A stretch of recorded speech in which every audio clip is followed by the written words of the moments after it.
Boa tarde, galera! Está começando mais um bate-papo esportivo. Eu sou o Gabriel Costa. Hoje é 21 de outubro de 2015. Vamos às manchetes de hoje.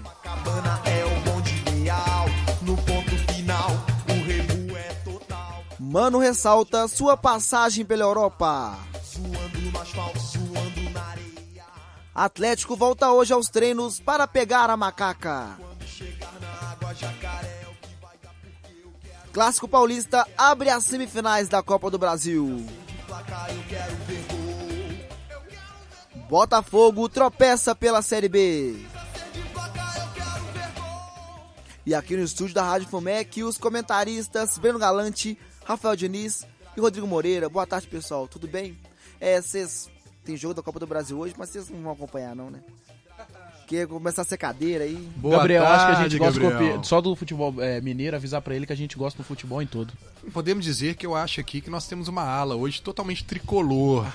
Alguém tem dúvida aqui disso? É São Paulo desde moleque. Boa tarde, Rodrigão. Boa tarde. Hoje eu não vou acompanhar a Copa do Brasil, não. Porque eu tenho um jogo mais importante pra ver, que é da Chapé Terror. Tô junto, Rodrigo. Não é? Ô, Breno, gostaria de fazer uma declaração que eu acho que o Rafael tá contaminando o Rodrigo aí, que você tem de Chapé Terror, esse negócio aí. Não, eu gostaria só de saber se o nosso amigo, como é que ele se chama? Quem? Seu companheiro de jogo lá? Tem vários. Meus parceiros são vários. Pois é, seus parceiros, será que vão aceitar o Rodrigão na turma aí, não? Normalmente a gente vai pra assistir. Tá bom, muito obrigado. Vamos lá, começa aí o programa, galera.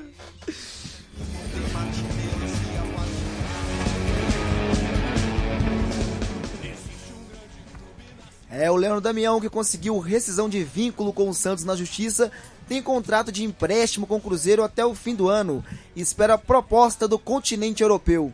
E aí, pessoal, o Cruzeiro tem que fazer algum esforço para manter o atacante no elenco. Com vocês, Rafael. Isso é uma piada, não? Isso que eu ia perguntar. Eu queria saber. Programa de humor ou de esporte, porque... Mas não sei, quem fez a pauta foi você. Mas quem falou isso foi o Damião. Que ele pretende receber uma proposta do clube europeu. Por mim que receba a proposta, pode ir. Ô, Gabriel. Europa, China, Pará, onde quiser, né? Pro Santos, onde é que Gabriel, ele quiser eu ir. também pretendo receber uma proposta do futebol europeu. Tô aí aberto a qualquer situação. Eu sei, vai ser pro Master, não precisa falar, não. Eu sei que você vai falar. Não, o negócio é o seguinte, ele esperar... Qualquer um pode esperar. Agora ele tem que fazer por onde? Porque no futebol que ele tá jogando hoje, quando ele veio pro Cruzeiro, ele tinha uma pequena chance de ir pra Europa.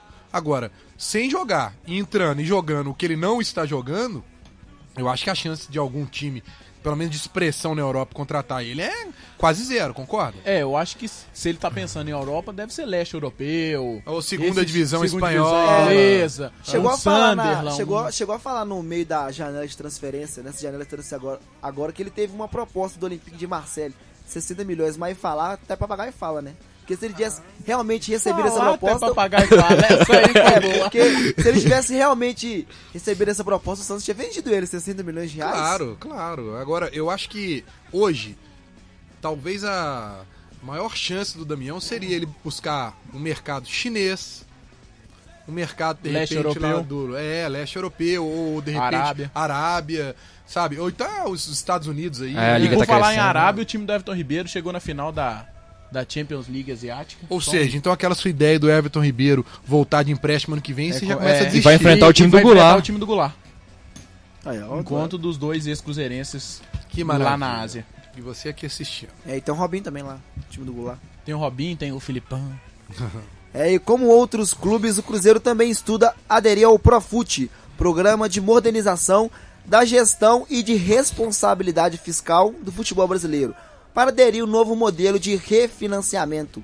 E pessoal, essa atitude da diretoria celeste é interessante? Não só o Cruzeiro, como vários clubes deveriam fazer isso para tentar diminuir essa dívida enorme que tem no futebol brasileiro, né? No mundial, mas como a gente está falando aqui no Brasil, o futebol brasileiro.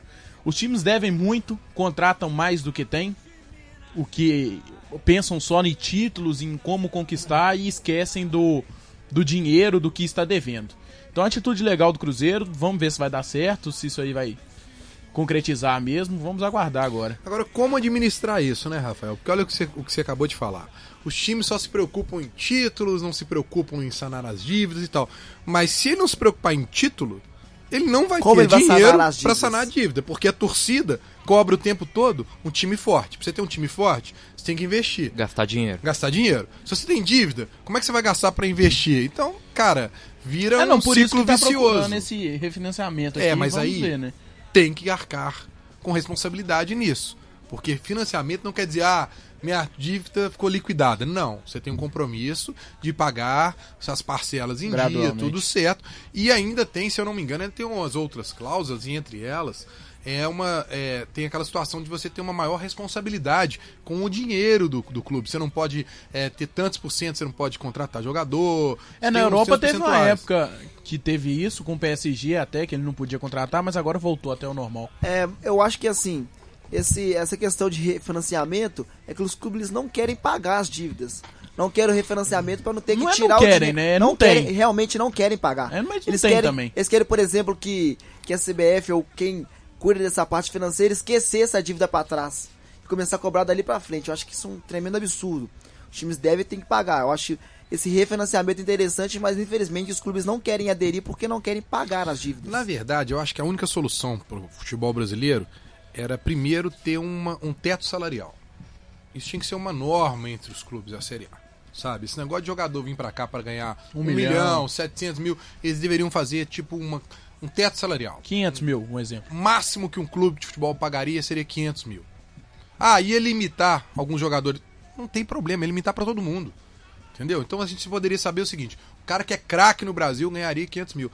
Mas aí é pequeno, então vai pra Europa, cara. Se não quer, entendeu? Não quer jogar, vai pra Europa. Porque senão os times vão entrar no buraco. Olha pra você ver o Fluminense. O Fluminense tá lá, pagava 1 milhão e tanto pro Fred. Quem pagava era o patrocinador. A Unimed tá indo mal das pernas, saiu do Fluminense. Como é que fica o clube pra arcar um salário de 1 milhão depois? O Conca teve que sair também do Fluminense. Cara, muitos jogadores saíram. Você cria uma ilusão pro torcedor de que ele tem um grande time, mas que tem uma base no patrocínio. O patrocínio tá cada vez mais escasso. Os patrocinadores vão saindo, você fica sem o material humano para poder lidar com ele e só com dívida. Por quê? O Cruzeiro tinha lá Montijo, aí depois Everton Ribeiro e Ricardo Goulart. Para você ter um jogador desse nível, você tem que investir, e o Cruzeiro não tem dinheiro. Aí você acha que o Gilvan vai querer montar um time ano que vem, depois dessa crise que teve, um time que não tenha jogadores de alto escalão? Não vai, ele não vai é querer louco trazer. de fazer isso, né? Senão ele vai ser linchado na rua. Então ele vai trazer. Aí qual que é a possibilidade de acontecer? A dívida fazer o quê? Aumentar. Então quer dizer, o cara fica encurralado, porque a torcida pressiona ele de um lado, o mercado é muito aberto de outro lado. Então não tem como. Se não criar um parâmetro e aí um teto, eu acho muito difícil isso aí dar certo. Eu sei que vocês vão me zoar, vocês vão me criticar, mas eu gostaria de citar o modelo que o Modesto Roma fez com o Santos. Ele estabeleceu esse tal teto salarial. Por exemplo, o Robinho pediu 1 milhão de renovação, não renovou com o Robinho deixou ele para a China. Então ele estabeleceu um teto salarial. Por exemplo, o Ricardo Oliveira ele fez um contrato de produtividade e depois ele passou a receber 100 mil, 90 mil, ou seja, não muito acima do que um jogador do quilate Ricardo Oliveira pede. Se todos fizessem como ele, seria excepcional, mas eu acho que o Modesto ele já começa a fazer isso porque ele tem um diferencial dos outros clubes do Brasil. Ele tem uma categoria de base muito forte, então ele pode fazer isso porque a todo momento está surgindo no Santos jogadores de alto nível para poder assumir o lugar desses outros. Aí nós vamos ver, teve o Robinho saiu, veio o Neymar saiu, veio o Lucas Lima, olha para você ver o nível, Gabigol, são jogadores num patamar que o Santos ele forma esses jogadores. E como a gente citou o Fluminense foi forçado a colocar a base para jogar. Por essa questão do Neymar, colocou o Léo Pelé, colocou o Gustavo Scarpa, Gerson, Vinícius, colocou os meninos da base meio que forçado por causa desse dinheiro que ele tá devendo. E eu acho que se tivesse uma padronização, seria até bom, porque os meninos da base teriam muito mais chance mesmo.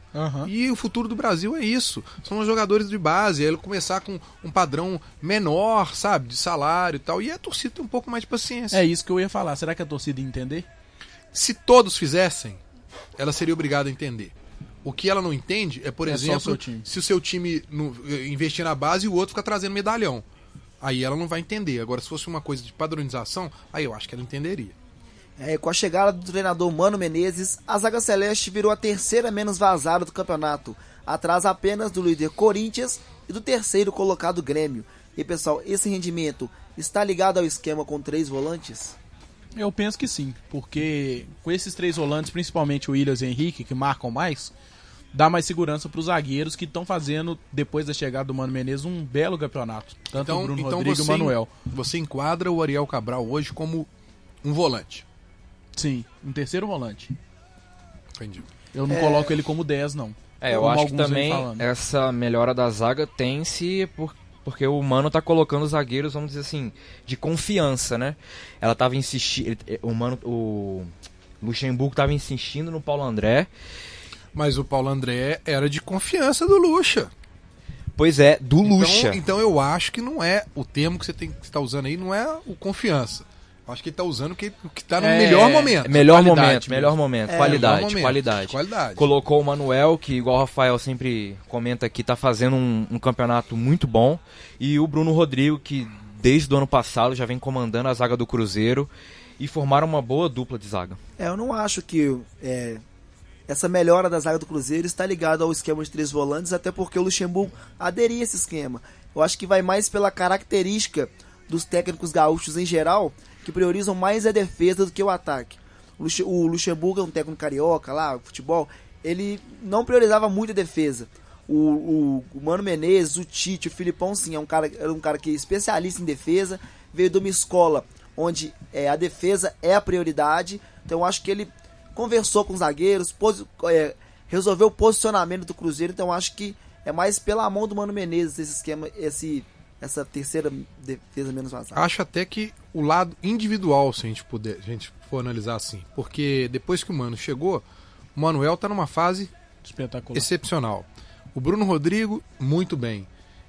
Ele deu uma barrada no Mike, que vinha muito mal, e o Luxemburgo insistia com o Mike não fazia nenhuma grande partida, e aí ele coloca o Ceará, que é um jogador não mais é um defensivo. Jogador excepcional, assim, em aspecto no geral, mas ele tem uma parte defensiva mais forte. E até o Fabiano, tão contestado pela torcida, entrou bem com o Mano Menezes. Então o Mano, ele deu uma reforçada também com os jogadores que tem uma característica mais defensiva e também explorou o lado psicológico, porque ele deu mais confiança quando ele começa a repetir Manuel, Bruno Rodrigo e Ceará. Porque o Luxemburgo, se a gente for lembrar aqui, ele alterava muito o time, né? Às vezes era o Mike num jogo, aí no outro jogo é o Ceará, porque o Ceará tem uma característica, o Mike tem outra característica, aí a lateral esquerda também, aí ele põe o Fabrício, que era lateral esquerdo, de volante. Aí, não, o Mano chegou e falou, meu amigo, você vai ser isso, você vai ser aquilo, e agora o time é o seguinte, a base do time é essa. E acabou. Aí o jogador tem uma autoconfiança, desenvolve o futebol dele sem tanta preocupação, e aí a gente vê acontecer isso. E como muitos treinadores falam, é melhor você começar a priorizar a defesa, você acerta a defesa e que lá no ataque resolve. E é o que está acontecendo com o Cruzeiro. Acertou a defesa e lá no ataque o William, o Alano estão resolvendo lá na frente. E você sabe quem que perdeu espaço com essa situação? Você vai saber. Quem perdeu espaço com a situação, com a situação do Cruzeiro agora, ter ficado com a defesa sem levar gols e tal? Ah, o Paulo André. Não, o Fábio. Porque antes a gente falava tanto que o Fábio salvava o Cruzeiro, salvava o Cruzeiro. Você fala na mídia, nesse aspecto todo. Chega espaço no time. Hoje, por exemplo, você vai lembrar assim, no último jogo, qual foi a grande defesa que o Fábio fez que salvou? Não teve. Ainda entendeu? Bem. Ainda então bem. Hoje Tomara o que a Fábio gente fique... começa a ser cada vez menos utilizado durante o jogo, ameaçado durante o jogo. Tomara que continue assim por muito tempo. A vida fácil, né? E ontem à noite o treinador Mano Menezes participou do programa Bola da Vez dos canais ESPN e comentou sobre seu curso feito na Europa esse ano. Segundo ele, técnicos europeus precisam estar no nível 4 desse curso para comandar um clube de Série A. E aí, pessoal, vocês acham importante essa reciclagem dos técnicos? Primeiramente, só dar parabéns para ESPN pelo Bola da Vez de ontem, foi muito legal. Quem tiver a oportunidade de ver, de assistir... Só entrar no YouTube lá que acha. Só entrar no YouTube que acha. Muito legal a entrevista, eu assisti tudo. E sobre essa reciclagem é muito importante. Porque o técnico brasileiro, tem hora que ele acha que ele é o melhor. Tem hora que ele acha que, eu tô no Brasil, o Brasil é pentacampeão do mundo, e esse trabalho meu é o trabalho que eu tô fazendo melhor. E não é assim. Tem gente lá fora que tá melhor, tá superior a gente, tanto que a gente viu na Copa do Mundo que a Alemanha veio aqui e enfiou 7. Não é à toa que a gente precisa também de ir lá e aprender. Então achei muito legal essa atitude do Mano e tomara que outros treinadores sigam. Um exemplo do Luxemburgo até, tá parado, segue o Mano, vai lá fazer um curso. Não, o Luxemburgo não tá parado, não. Tá na China, tá na China. Ó, você pega muito no pé do Luxemburgo. O Luxemburgo tem aprimorado muito seu jogo de pôquer. A gente tá vendo aí que ele não tem mais tantas dívidas no pôquer. Isso é uma baita de uma sacanagem que você faz com o Luxemburgo, cara. Olha, vamos citar 4 treinadores que fizeram essa reciclagem na Europa. Tite. O Tite chegou a fazer? Fez. 5 treinadores, então. Tite Osório líder do campeonato. Fez o curso. Osório tá no México. Que depois que ele saiu, a gente percebeu que ele fez milagre no então São aí Paulo. não são brasileiros, né? Porque o Osório não é brasileiro. Não, você tá falando do treinador brasileiro. Não, você que falou. Você tá 4 treinadores brasileiros. Brasileirão, Osório. O Osório total, 4. Tite, Dorival Júnior que voltou e acertou o Santos. Mano. Wagner Mancini que fez e voltou a colocar o Vitória no G4 do Campeonato Brasileiro. E o Mano Menezes que tá fazendo um belo trabalho no Cruzeiro. E você pode até colocar, não foi um curso, mas o Levir, a ida dele pro Japão, ele aprendeu muito lá. Aprendeu uma cultura totalmente diferente, né? Aí eu acho que o que o Levir aprendeu não foi nem no aspecto tático. Uma coisa disciplinar, foi, né? Exatamente, foi num aspecto mais de lidar com os jogadores, uma coisa mais psicológica. Eu acho que ele trouxe muito importante também dentro do e estrutural, organizacional. Quando ele exige o salário em dia no Atlético, essas coisas. Então acho que ele trouxe mais o extra-campo do que propriamente a parte tática da história. Agora, que é importante, os treinadores fazerem isso, tanto que a gente tem acompanhado alguns ex-jogadores que estão pensando em ser treinadores, que já estão começando a fazer isso.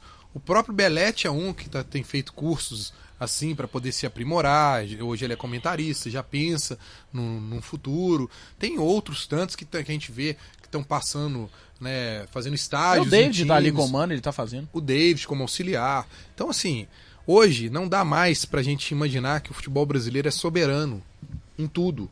Que senão vai ficar para trás, né? Pela característica do futebol brasileiro, que tem de demitir técnicos em, vamos dizer assim, em curto período de tempo, você não acha que esse fato dele ter que comandar um clube de série, de série B, né?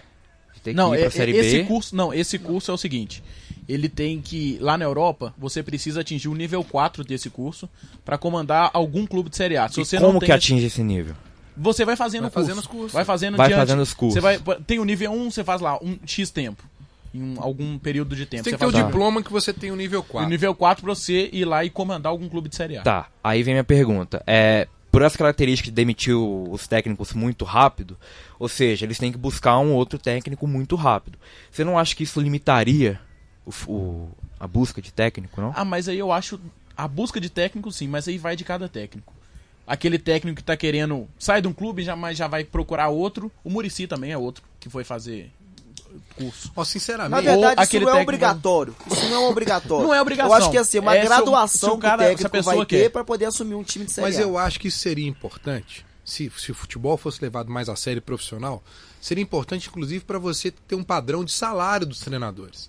Que seria o quê? Em cima da captação. Isso aqui no Brasil. A CBF de fazer assim, olha, você tem um técnico que é patamar A. O que é isso? É o técnico que ele tem uma graduação e tal, então o nível salarial dele é esse. O técnico que não tem, que tem um nível, você falou, não tem nível 4. Isso. Nível 2 ganha salário tal. Até pra você já colocar uma classificação. Ser justo com quem buscou uma melhor formação na Europa. Exatamente. E lá na Europa, o Mano Menezes, ele falou que ele era um dos mais... vão pôr velhos, né? Porque o pessoal lá, ele começa muito novo a fazer esse curso. Porque ele não pode entrar no time antes. O Mano ele vai fazer uma reciclagem. Lá eles começam a fazer um aprendizado. Isso.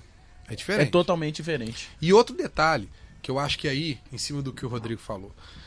Se no Brasil já se estipulou que depois de completada a 7ª partida, o jogador não pode se transferir de um time para outro. O treinador tinha que ser isso, exatamente.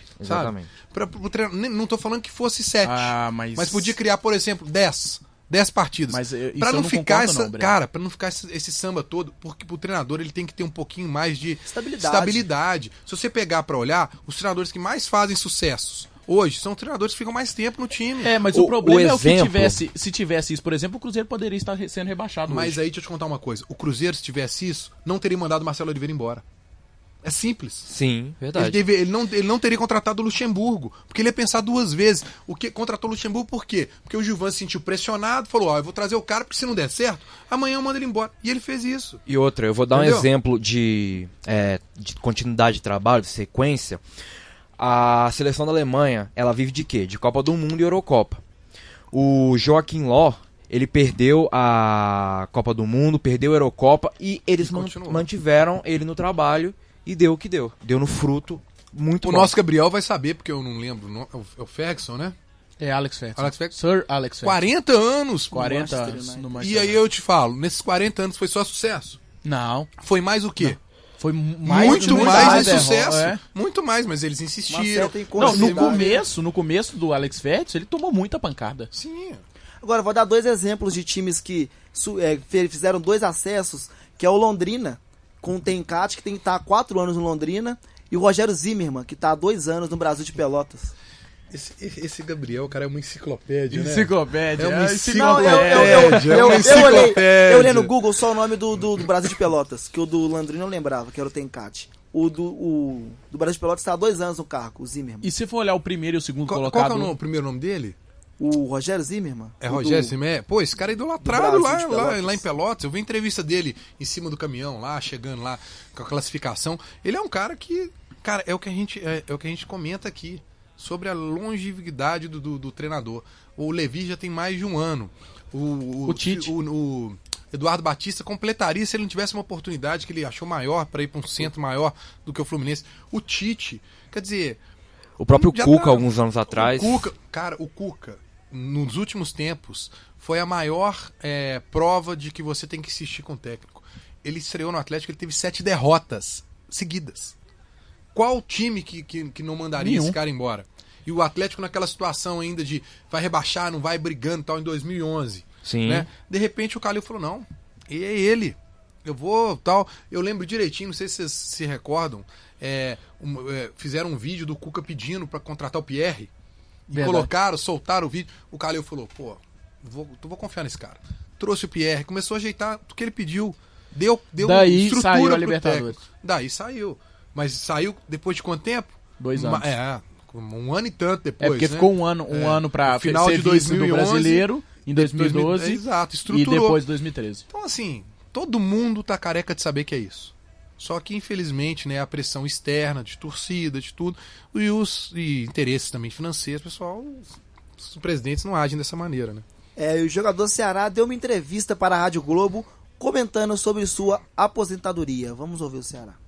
Pretendo realmente adiar o máximo, né, a aposentadoria, uma vez que eu me sinto bem, né, para exercer a minha profissão, ainda que não seja tão simples, né, ser lateral, porque nós temos essa missão de atacar e defender, então exige um pouco mais ainda do físico, mas enquanto eu estiver conseguindo resistir na questão física, a questão técnica a gente não perde, né? A gente até melhora um pouco a questão técnica, agora é o físico que vai realmente comandar essa situação da aposentadoria.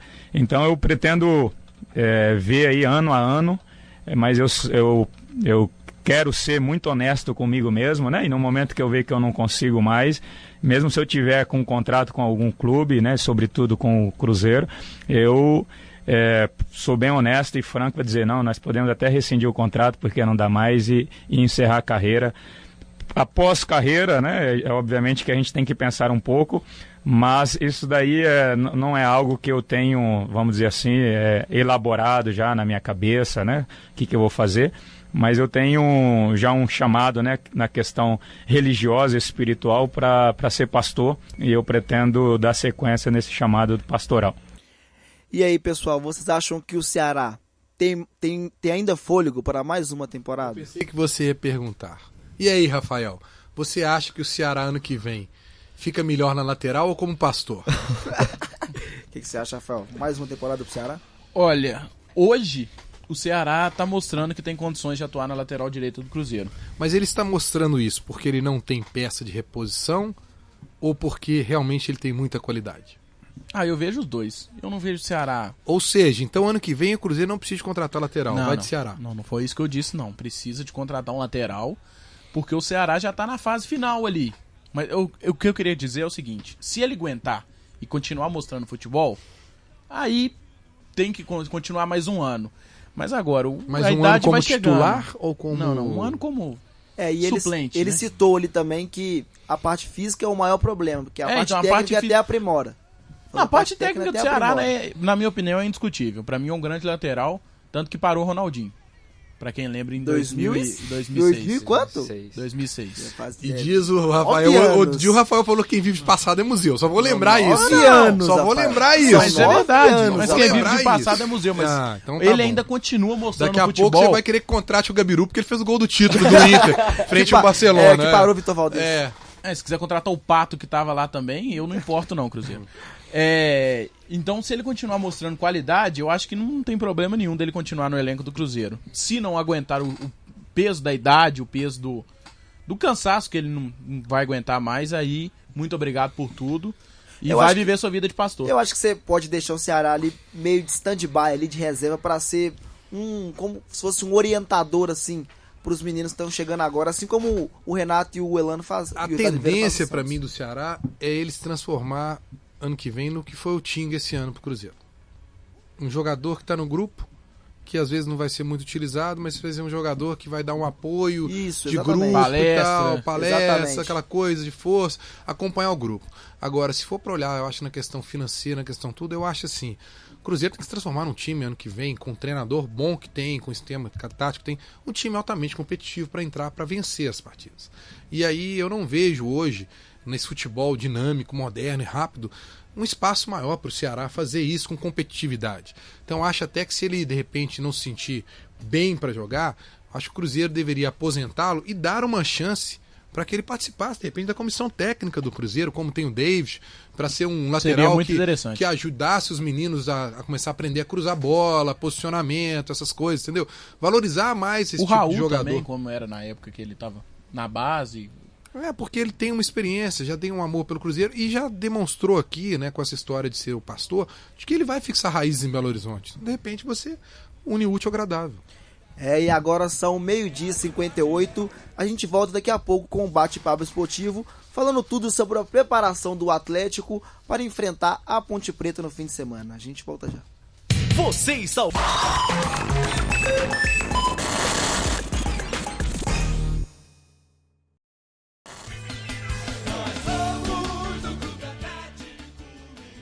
E hoje o Atlético volta aos treinos para enfrentar a Ponte Preta no domingo.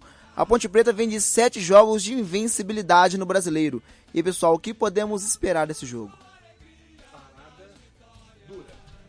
Parada dura. Pro atleticano que vai pro Independência achando que é a Ponte. Hoje vai ser aquele jogo da gente ganhar, o Corinthians pode tropeçar contra o Flamengo e a gente chega perto do Corinthians, mas não pode não, porque o cara que vai na Independência ele já vai saber porque o Corinthians joga antes. Vamos supor que o Corinthians tropece contra o Flamengo. Vai ser aquele jogo fácil, aquele jogo que vai chegar lá, fazer 3 gols, resolver o jogo, não vai não. Porque a Ponte vem de um grande trabalho nesse Campeonato Brasileiro. E o detalhe, Rafael, é porque a Ponte ela vem de 7 jogos invictos, brigando por Libertadores. 5 com o Doriva, aí o Doriva saiu, o assistente técnico dele assumiu que está interino lá. E ele continuou na mesma coisa, na mesma toada, já fez 2 jogos aí, continuou sem perder. E tá na busca do Santos. E, inclusive, começou essa invencibilidade, se eu não me engano, o primeiro jogo da invencibilidade. Contra o Santos, metendo 3-1. 3-1, uma grata lembrança pro Gabriel. Ele adora lembrar desse jogo no Moisés do Carelli, num domingo pela manhã. Exatamente. E era pra ter sido de 5. Beleza, hein, Gabriel? Mas, enfim, o que nós podemos destacar desse time da Ponte é a grande fase do Marcelo Lomba. Tá passando por uma fase que... espetacular. Que lá em Campinas já se fala no nome dele pra seleção brasileira. Eu diria que o Marcelo Lomba hoje é o melhor goleiro do Campeonato Brasileiro.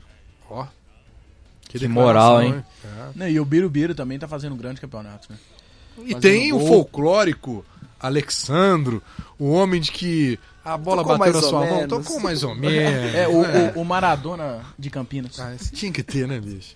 Tinha que ter. Outra contratação que a Ponte Preta fez, que ninguém tá falando, mas o Christian, que jogava no Ituano, camisa 10 da Ponte, sim, vem fazendo um ótimo campeonato brasileiro também. Ele conseguiu meio que fazer a torcida da Ponte esquecer um pouco do Renato Cajá. E eu ia comentar isso agora. Olha pra você ver a balança que foi a Ponte Preta. A Ponte Preta, quando estava com o Renato Cajá, ela estava lutando para se manter no G4. De repente ele saiu, o time da Ponte Preta se desestruturou totalmente. Foi lá embaixo e com o mesmo grupo, que não saiu mais ninguém. Foi lá embaixo, começou com péssimos resultados. De repente, troca treinador, traz o Doriva, né? Até então fazendo aquele trabalho, tinha feito um trabalho no Vasco que não tinha dado certo. Tinha sido campeão do Ituano. Mas tinha feito um trabalho, veio com um currículo no Vasco de que deixou o Vasco lá embaixo e não melhorou. E antes de vencer o Santos, tinha perdido para Cruzeiro e Vasco no Moisés Lucarelli. Exatamente. Aí, de repente, o Doriva chega, faz uma mágica, levanta o psicológico dos jogadores, muda a história do negócio e a Ponte Preta começa a engrenar de novo. Faz essa contratação, traz um cara para ficar com a 10 ali para suprir um pouco a ausência do Cajá e o time parece que deu uma guinada. Já está fora da situação de ser rebaixado, que Totalmente. eu acho que era o principal objetivo da Ponte Preta no campeonato, era entrar e não correr mais esse risco. Porque, cara, os times de Campinas sofreram demais nesses últimos anos. Guarani e Ponte Preta eram times muito fortes na Série A. Jogar no Brinco de Ouro era difícil. No Moisés Lucarelli era difícil. De repente eles começaram a cair. Campeonato Paulista, foram pra Série B do Campeonato Paulista. Depois o Guarani disputou a final contra o Santos, caiu pra segunda divisão do Campeonato Paulista. O Guarani tá em qual série do Campeonato Brasileiro?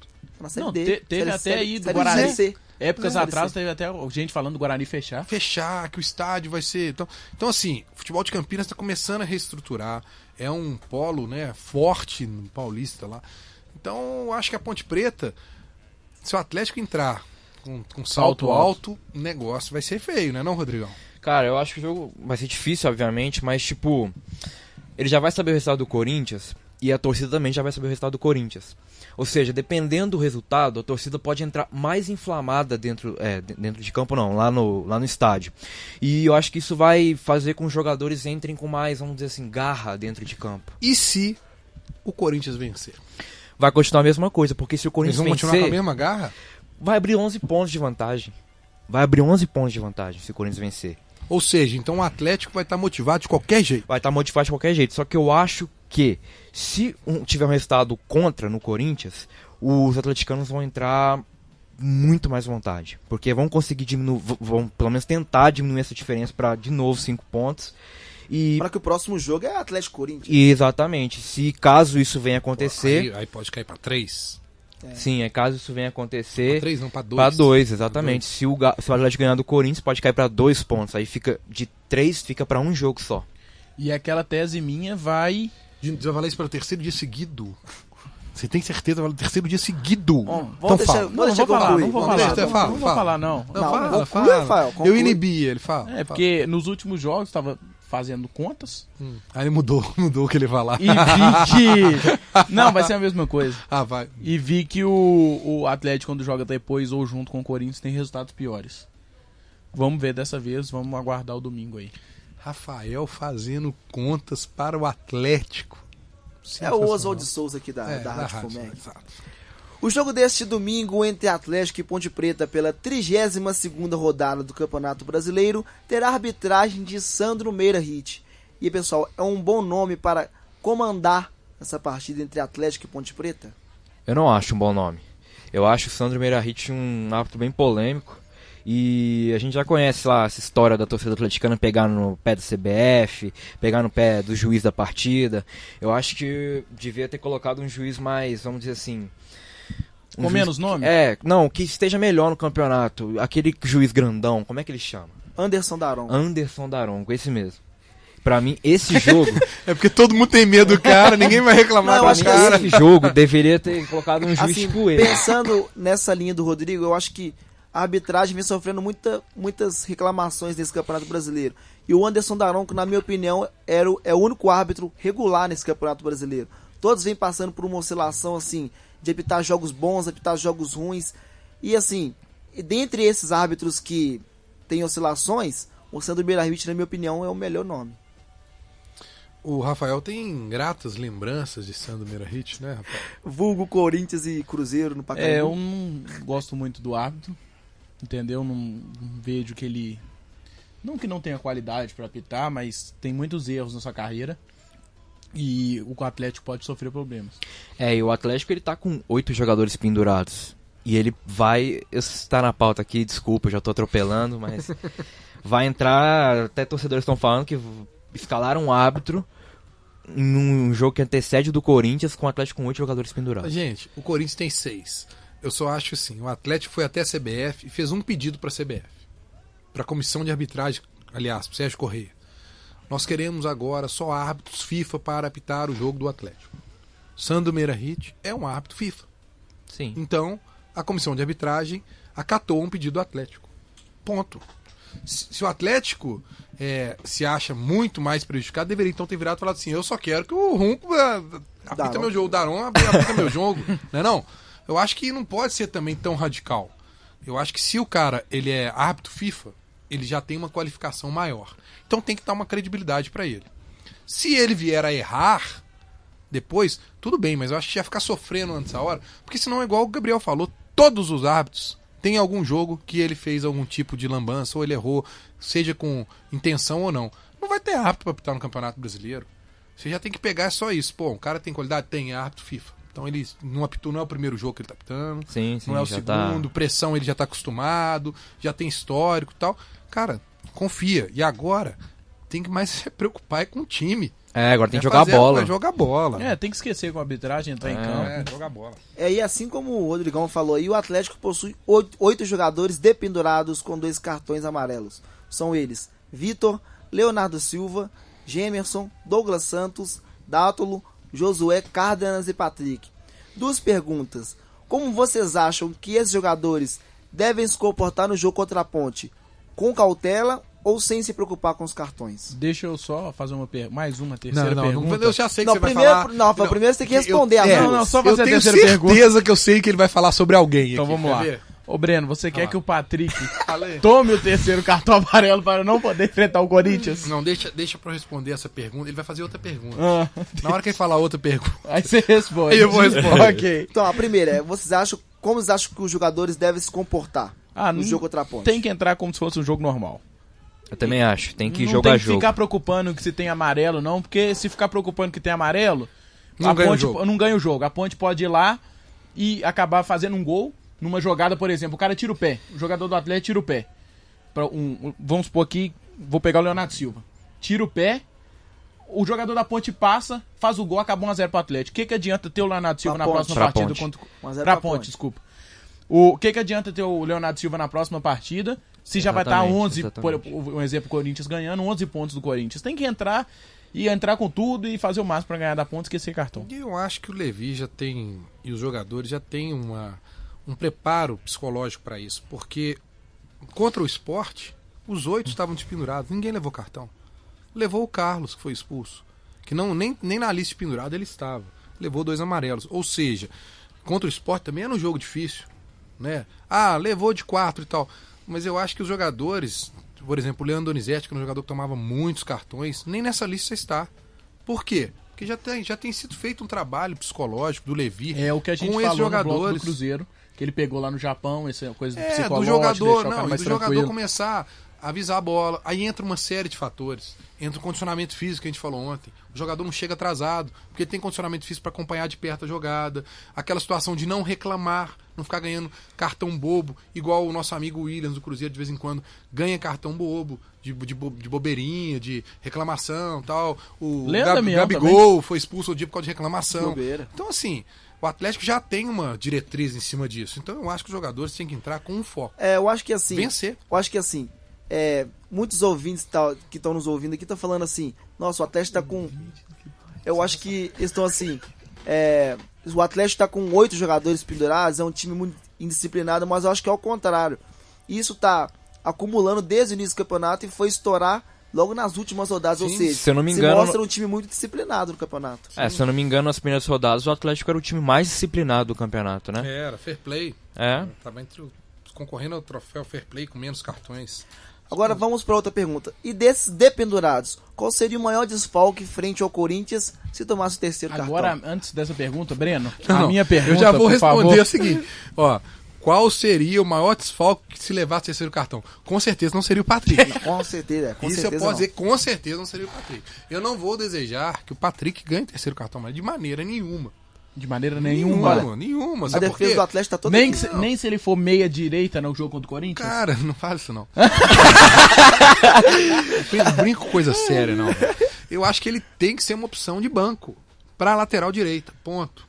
Se o Max Rocha não estiver bem, tal, ou coisa que eu acho que não vai acontecer, que ele vai estar bem. Agora, se a gente pegar todos esses nomes aqui, eu acho que no momento pro Atlético, Vitor, o mais importante. O mais importante pra mim é Gemerson. Contra o Corinthians, eu acho que se o Gemerson não jogar, o Ed Carlos joga. Tem uma altura. Eu acho que se você pegar aqui, o Douglas Santos, pra mim, é um jogador que não tem um substituto à altura. Tem o Pedro Botelho. Ah, você tá de sacanagem.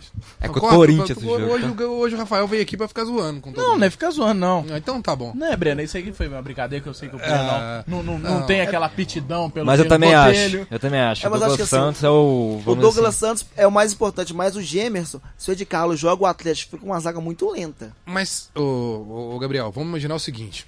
É um jogo que a gente tem o Ed Carlos, que é um terceiro titular da zaga do Atlético, porque ele já fez mais de 22 jogos de 32 esse ano.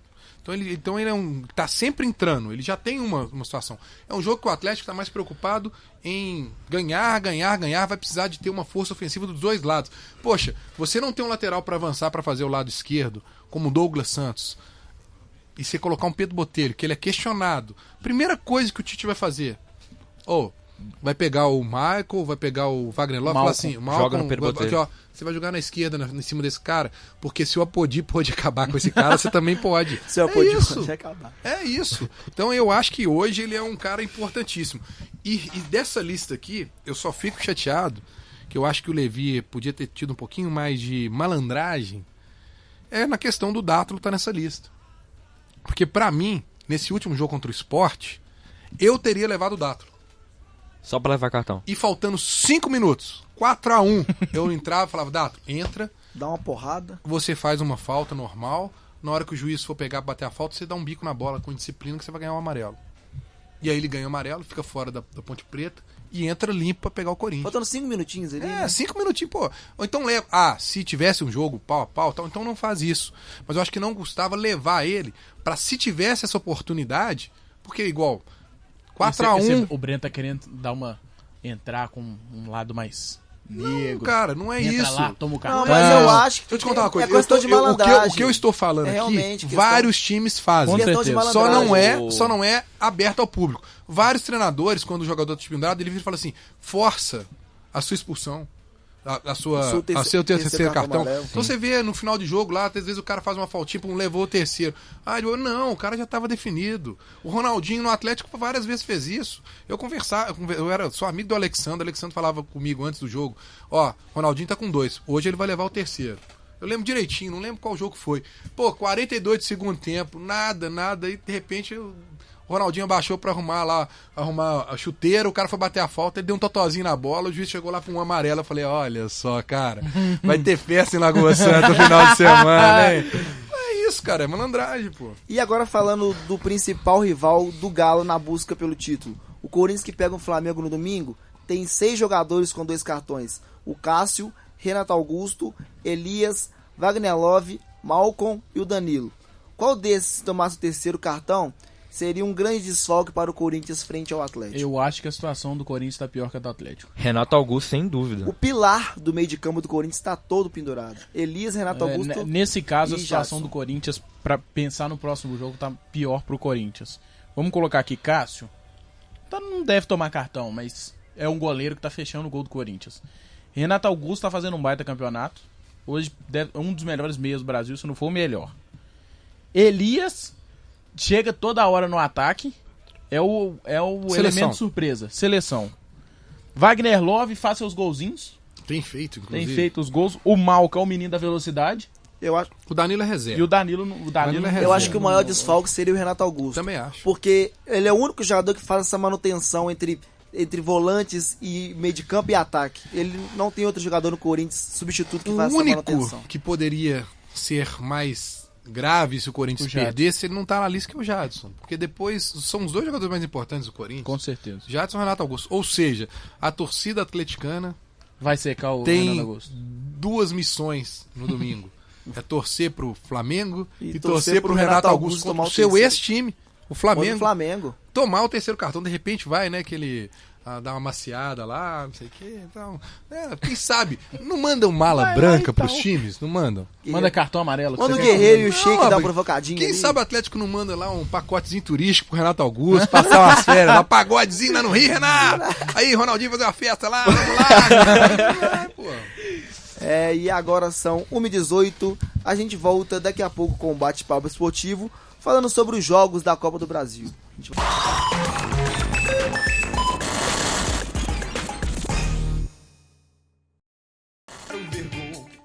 Estamos de volta com o bate-papo esportivo, agora 1h20. E agora a gente vai falar sobre o América.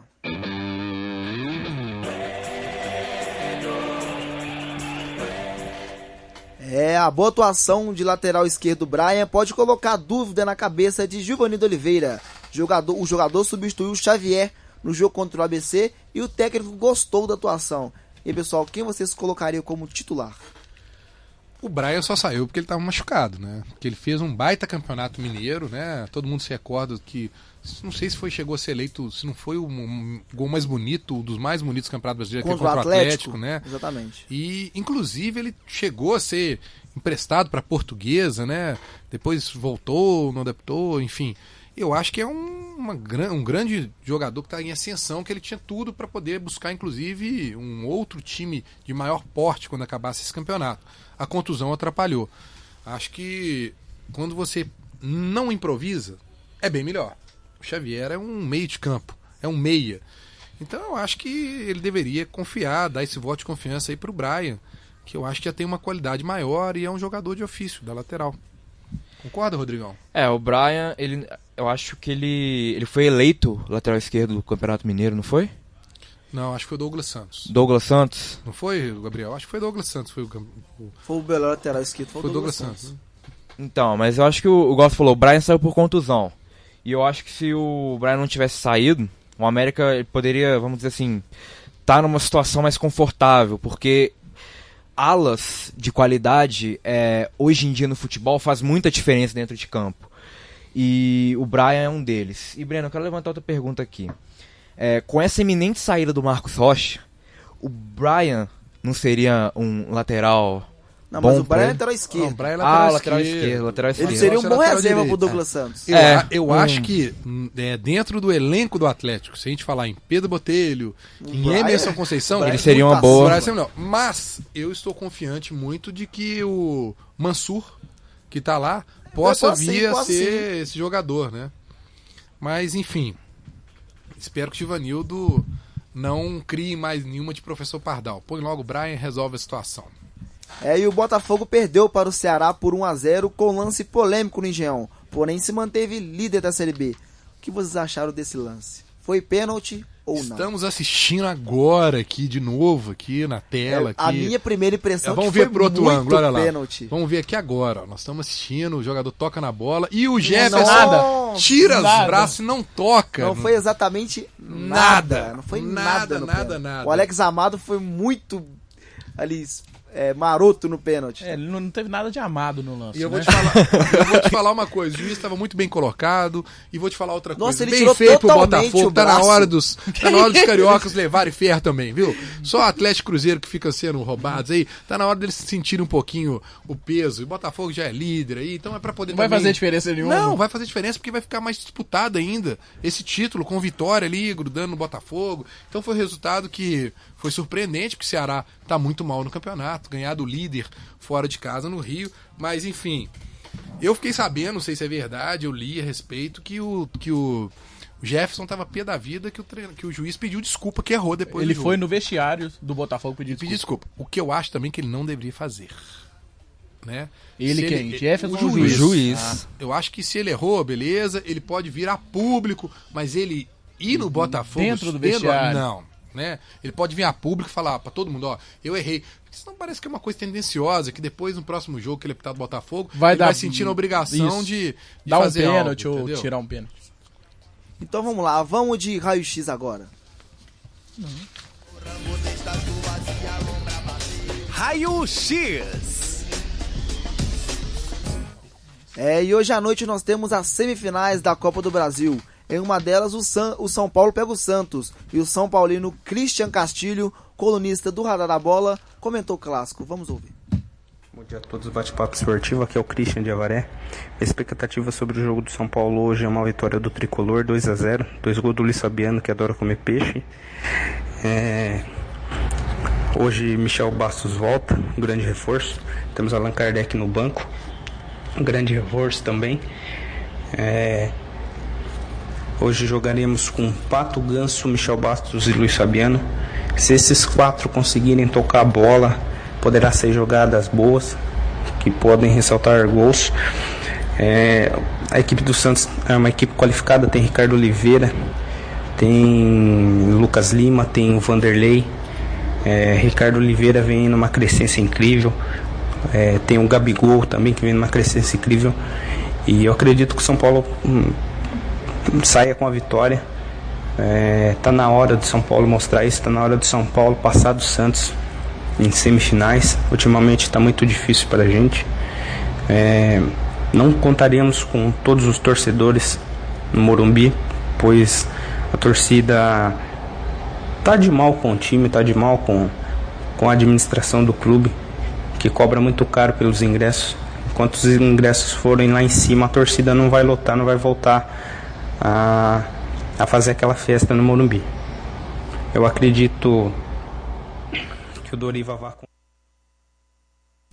Aí a gente ouviu o torcedor de São Paulo, ele tá meio confiante, ele também tá reclamando dos ingressos. Me conta uma coisa, você cortou ele, foi proposital, porque ele já tava começando a te deixar nervoso por causa do jogo de hoje, não? Não, me deixou nervoso não, porque a gente tem que ouvir também a Joelle Santos também.